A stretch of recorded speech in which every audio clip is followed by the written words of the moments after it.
Thank you so much, Kate and Andrew, for this very inspiring discussion and the handover. So this afternoon we have the wellbeing session, tomorrow's the behavior session, and our wellbeing session has actually two parts.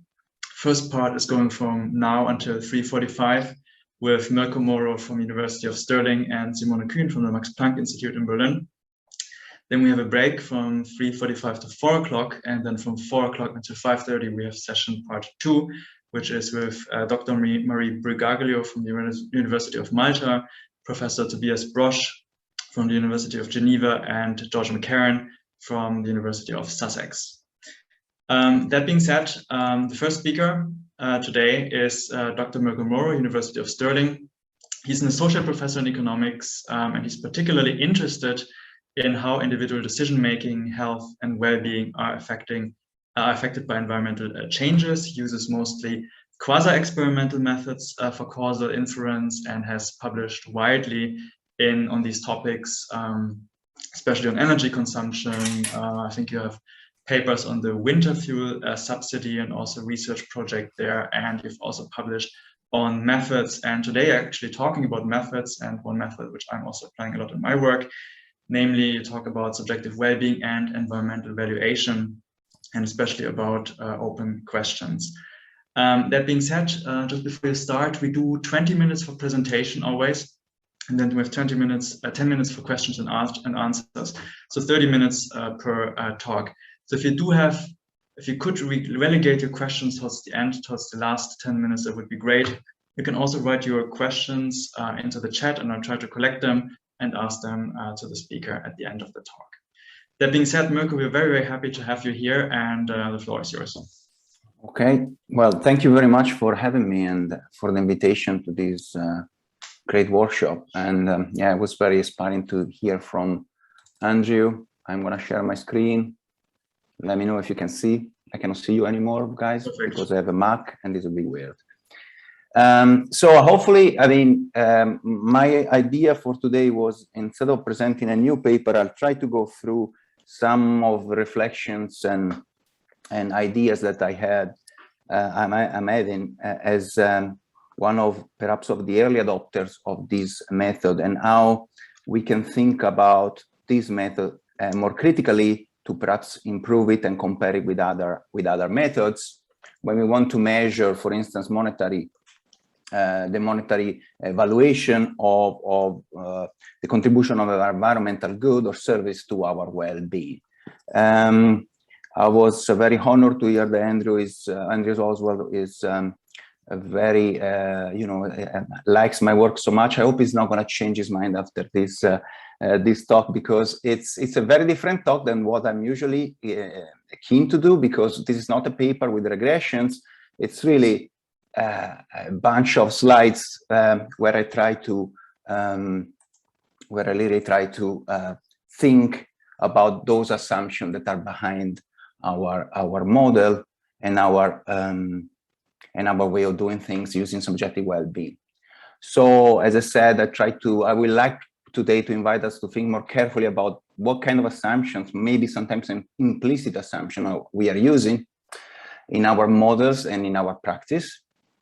And it sometimes also take the good practice that exists in the related literature that we often criticize, rightly so, but also I think we should also be self-critical and try to, perhaps when we can, apply them or reflect on some of the practices or some of the empirical strategies used in, for instance, environmental economics, hedonic pricing, or even health economics, and what can we learn from them to improve and perhaps be taken not more seriously, but at least as serious as others scholars in the literature that are dealing with environmental valuation. So I just want to make a very important point, because this is not going to be, this is not to be taken as an invitation to surrender to what I call the identification police. For the audience here who are not very familiar with this kind of terminology, I mean that what I'm trying to say today is more like, I want us to think critically about our assumption and what others are doing to try to disentangle, for instance, problem related to causality, instead of, whereas, the attention here is not to try to come up with clever instrumental variables so that we are believed to be as smart as others, and we have a pack on our shoulders and everybody's happy and we can publish in the best journals. The idea here is really to think more critically about what we're doing and what are the consequences of our choices when we decide to model the environment in a subjective well-being equation. If you are not familiar with the subjective well-being equation, here it is. So what we are trying to do here as researchers typically is to link subjective well-being responses, for instance, life satisfaction of every individual who has responded to different surveys, with some environmental factors, which I call E. Could be pollution, water pollution, air pollution, different type of environmental amenities, or even environmental events, or for instance, proximity to a green space and so on. So what we try to do, we regress subjective well-being on our left-hand side here on our environmental factor, and we typically also control for Y, which is income in our in my notation, and then we might have a bunch of other controls, which is a vector of X there. So you have subjective well-being for individual I that lives in the location J and is being interviewed at time T, and we link that to an environmental factor that we measure at the same spatial level J at the same time T. And then we also have, as I said, income for that individual and other variables. We tend also to try to control for spatial fixed effects, time fixed effects, and individual fixed effects if we have, for instance, a panel data. If we have this sort of happiness regression, what we tend to do when we want to measure in monetary terms the contribution of our environmental condition E on subjective well-being, we tend to do a trade-off between our income and the environmental factor. So what we call an average marginal rate of substitution between the environmental factor E and income Y, which tends to be this ratio of marginal derivatives. If you are familiar with economics, this is what you typically do when you have also a utility function and you want to keep utility constant. In fact, what you get here by doing that is a sort of ratio between a parameter that is on your environmental good and a parameter that is on your income. And that ratio kind of measure was the trade-off between income and, for instance, air quality or whatever other environmental condition you are trying to measure that will leave people on average equally happy, because we are holding constant, in this case, subjective well-being. So this is what we do. And this is the monetary value that you attach that Andrew also has referred to previously. So this is one way, for instance, this method has been called subjective well-being approach, life satisfaction approach, and so on. And it's a way to derive how much income you will be sacrificed in order to gain better environmental condition, and this trade-off will leave your subjective well-being equally as constant. If you, I believe, as an audience is familiar with this type of literature, you know that there has been a lot of evidence showing that subjective well-being is affected or at least associated very strongly with a lot of environmental goods and services, such as air pollution in a negative way. Higher air pollution usually is associated with low levels of well-being, the same for noise. But we have found also that scenic beauty is typically positively related to subjective well-being. Proximity to amenities or disamenities, that's what Andrew was mentioning, the work by Brereton, my friend Thien, in 2008, showing being near to a beach or a coast is linked to higher well-being, and so on. There are other studies looking at natural disasters, or also more generally energy supply or energy goods, including Christian's fantastic paper on wind farms and the effects of those on well-being.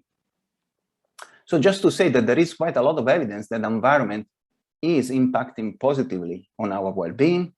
Okay, so maybe we knew that already, but research is confirming that this is the case across a range of data sets across a range of countries, a lot, and across different time dimensions, which is quite important still to know.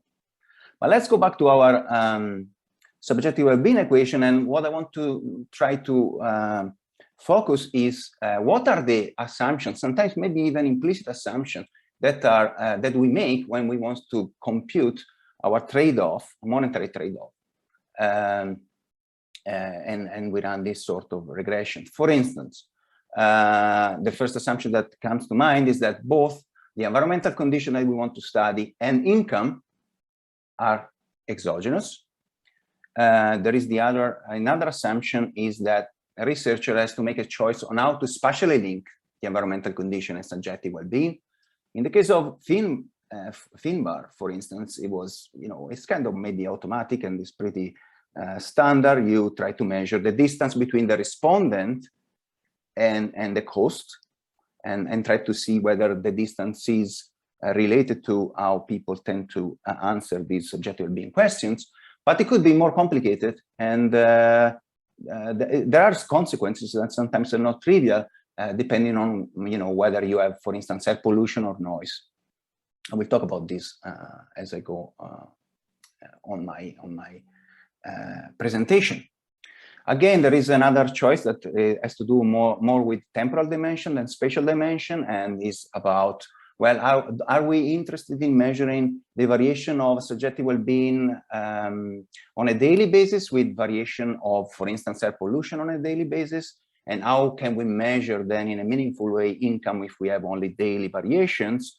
Or other papers, for instance, have annual average environmental condition and link that to life satisfaction.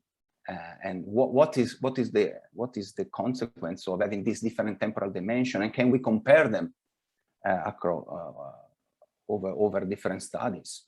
Or why, I would say, why we don't seem to be too critical or to engage in try to think about these different temporal dimensions.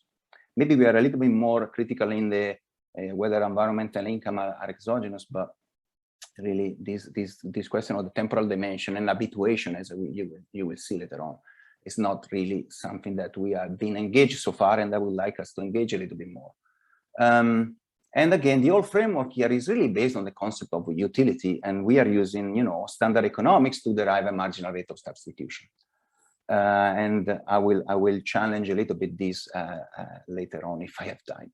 But let's start with the first issue about, both our variable of interest, environmental condition, and income, both has to be exogenous.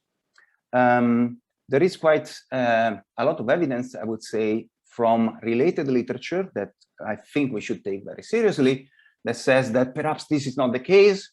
If we think about environmental economics or environmental health economics, there is the clear idea that, this literature is teaching us that perhaps people try to modify their behavior when they are exposed to different type of environmental bads or pollutions.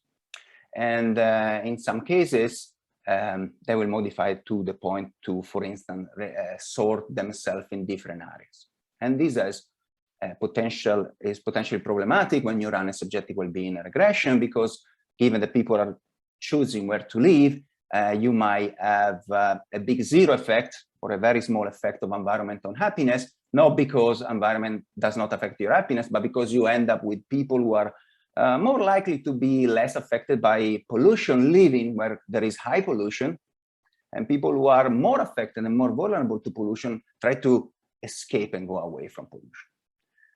So sorting bias, this is called sorting bias, is something that we should think a little bit more careful when we try to investigate these relationships. I'm not saying that we are not careful, but I don't see them. I see that most of the studies that comes to my desk as a reviewer are still very naively assuming that the environmental conditions are as good as randomly assigned to the respondents to our surveys.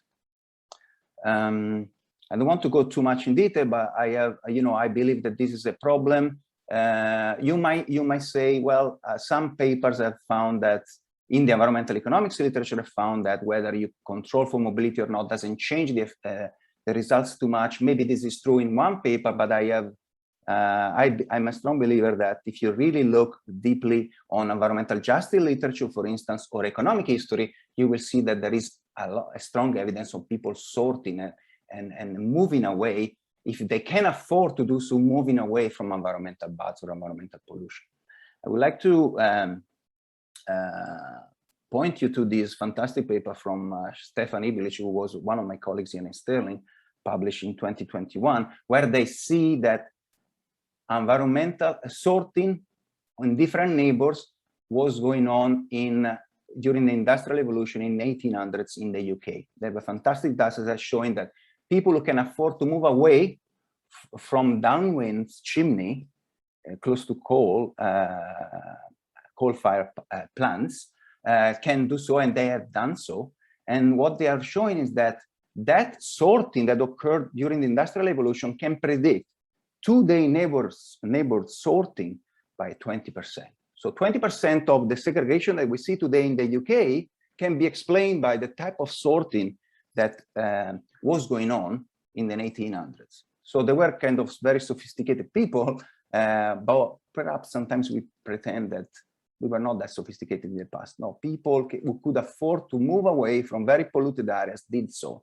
And that can explain 20% of 2 days segregation in neighborhoods, which tells me that sorting is something that we should take seriously and take into account.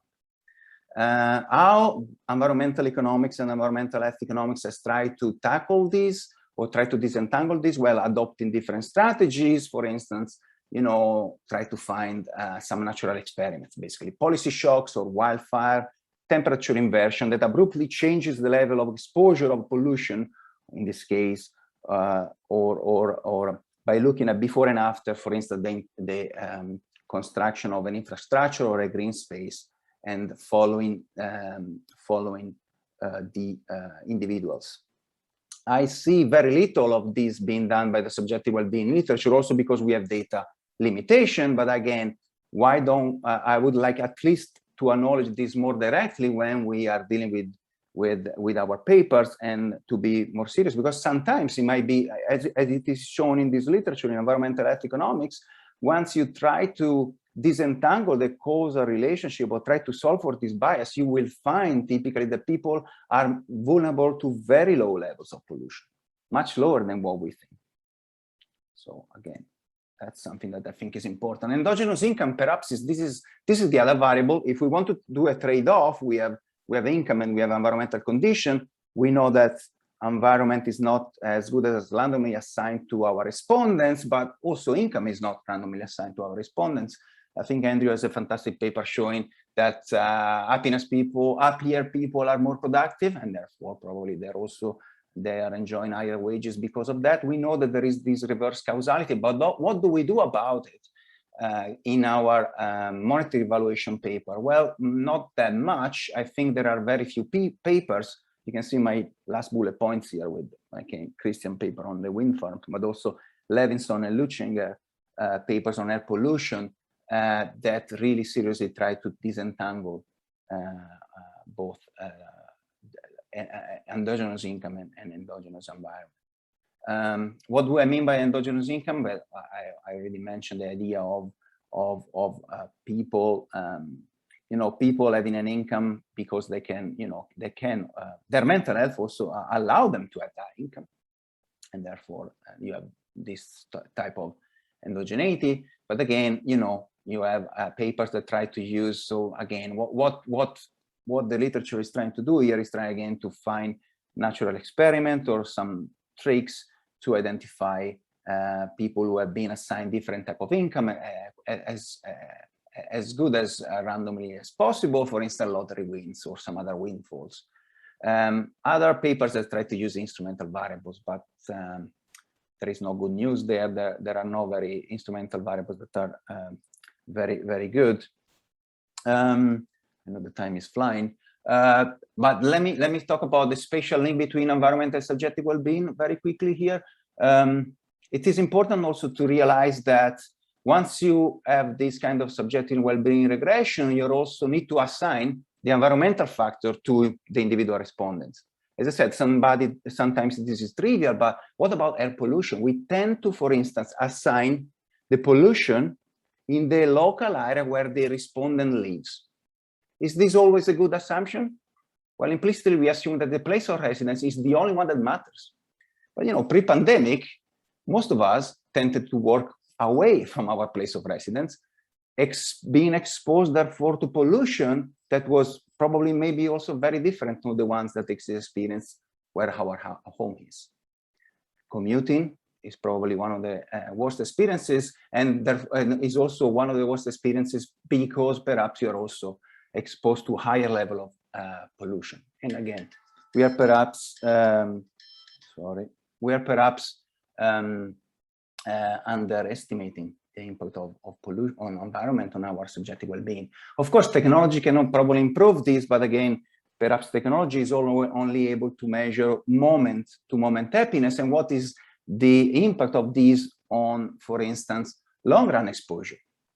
And this guide me to the next point. Temporal link between environment, income, and subjective well-being is also another one of these assumptions that sometimes is not really, we don't reflect on it too much. There are studies that uses, as I said, annual variations and link those annual variation in pollution or noise to you know, the life satisfaction in a certain year. But there are other studies where they use daily variation in pollution, and they link those with the response done at the same day or the day before, okay, to try to really get to the very short run effects. But what is our literature able to then provide short versus long run effects, or we are destined to only being able to measure one or the other, or we are not very sure what we are measuring really? Is it only a short run, a long run? When we have annual averages, I don't think that we have been reflected upon that very much and what that all means. And of course, this goes also to link with the idea that, you know, people, we know in the literature of in happiness that people adapt, people compare their income with others. Maybe also the ranking is important here, as Andrew was saying, but I don't see our literature being really engaged with these questions. How the fact that people adapt or get habituated to a level of pollution would affect our estimates. And how can we take that into account? Maybe by using a daily variation, you can take into account that because you just are worried about very short run increases in pollution. But then what about the long run? What about the exposure to pollutants for a very long run? And we know that they have a very long-standing effects on health. There is a paper published again in 2017 that looks at the Clean Air Act that Andrew mentioned, 1970s, and they are comparing people who were born before and after the introduction of this Clean Air Act, and they compare not their health when they were babies, but actually their life, their situation when they are 30. And you could see that actually being born in a country that were exposed by more pollution is linked to actually lower earnings at the age of 30. And these are fantastic insights from the other literature, and I would like to challenge ourselves to say, can we do something like that? And if we can do, how can we do so? Because I think there are a lot of avenues for further research here. My last point, yeah. Just very quickly, do you think we could take a couple of questions in 1 or 2 minutes? Yes, this was my last point, but yes, I'm happy to go for it. Yeah, I cannot see the screen, so I know. Can you? Yeah. I can't hear anything. Oh, sorry. Are you finished? No. Okay. Do you want me to? Yeah, I think like 1 more minute, and then if we could take a couple of questions. Okay, then this is my last point. So again, this is perhaps something new, and I know it's a bit controversial among us as happiness researcher, but there is really some evidence out there that we cannot completely rule out that says that perhaps subjective well-being is not really a good measure of utility or what we think might be experienced utility. What is the consequence of this? More simply put, some people, we cannot rule out the fact that some people in our surveys might actually trade off their happiness or life satisfaction to gain some other benefits, including more wages.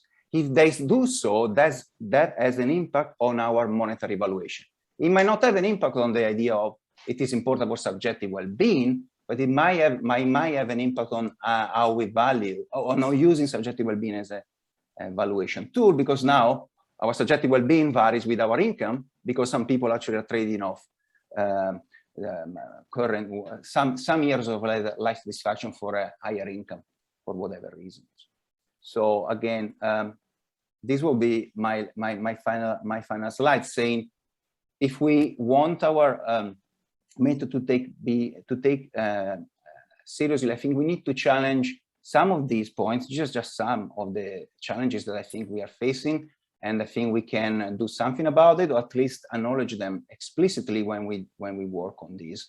There are still some open questions. I don't know the answer of them, but it's an exciting avenue for research, and I think we should integrate with other and related literature, and not only be critical, but of course being critical of the others is important, but we are critical of their assumption. We should also be critical of our own assumption, and understand that when we compare different methods, we are really comparing just different methods. Maybe none of the methods has the privilege to be the best method. That's me. Thank you so much. I didn't rant too much. No, it was perfect. I think it was perfect. I think it was also pretty exhaustive, to be honest. Yeah. I think you covered all the important points really perfectly. I would simply open the floor for questions now. I think the first one is Finbar. I don't have answers, don't mind me. Yeah, thanks, Mirko. That was exhaustive, to say the least. I mean, I think you've raised, I guess, two fundamental kind of issues. Obviously, the first is theoretical, and the second is data related. I mean, from my perspective, it's probably easier to rectify the theoretical part of it. Obviously, with huge amounts of work and interdisciplinary collaboration between colleagues. I mean, the data is probably the more difficult one. I mean, you outlined a lot of the gaps in the data. Will we ever get to the point where we have that type of data? Obviously, George has done, phenomenal work in terms of mappiness, but getting the accurate data, mapping people, you think of privacy issues, you think of the backlash against big data, social media firms, etc. I mean, I guess, which do you think is the, is the more difficult or the easier to rectify? No, I thank you, Delphine. Good to see you, by the way. Do. And